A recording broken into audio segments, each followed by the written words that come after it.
Hello friends, welcome to Teju epic book. Last time మన YouTube ఛానల్లో temple series 1 అయితే చూసాం కదా.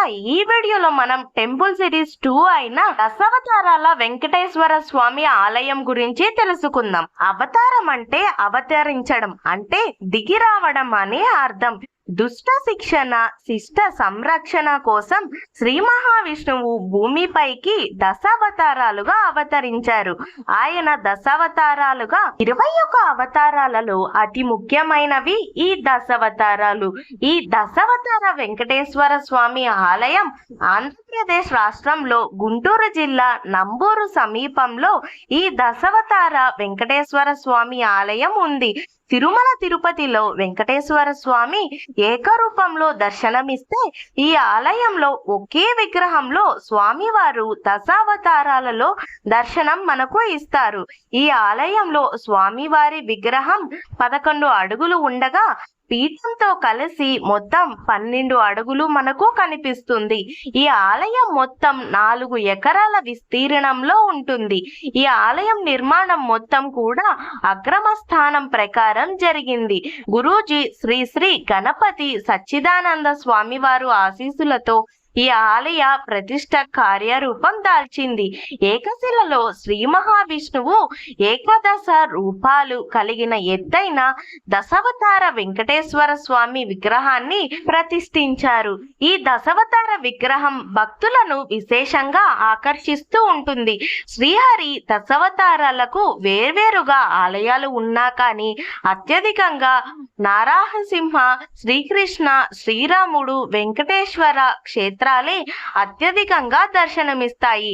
మరి ఇక్కడ కూర్మ అవతారానికి సంబంధించి ప్రపంచంలో కూర్మనాథ ఆలయం ఒక్కటే ఉంది అని కూడా మనం చెప్పవచ్చు.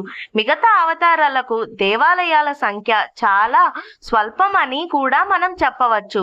మత్స్యావతారం, కూర్మావతారం, వరాహ అవతారం, నృసింహావతారం, వామనావతారం, పరశురామావతారం, రామావతారం, కృష్ణావతారం, వెంకటేశ్వర అవతారం, కల్కి అవతారాలు ఈ దశావతారాలకు ఒకే విగ్రహంలో ఉండడం అనేది ఈ శ్రీ వెంకటేశ్వర స్వామి రూపంలో మలిచినది.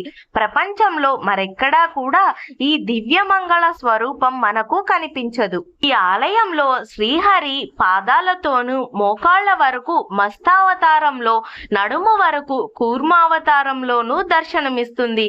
శ్రీనివాసుడు, నృసింహ, వరాహ అవతారాలు త్రిముఖంగా మనం చూడవచ్చు. విగ్రహం 8 చేతులతో వామనావతారానికి సూచికగా ఒక చేత్తో గొడుగు, రామావతారానికి సూచికగా బాణం, విల్లుములు, పరశురామ అవతారానికి సూచికగా గండ్రగొడ్డలి, కృష్ణావతారానికి సూచికగా నెమలి పించం, కల్కి అవతారానికి సూచికగా ఖడ్గం, విష్ణుమూర్తి చేతిలో ఉండే శంకు చక్రాలు అలంకరించబడ్డాయి.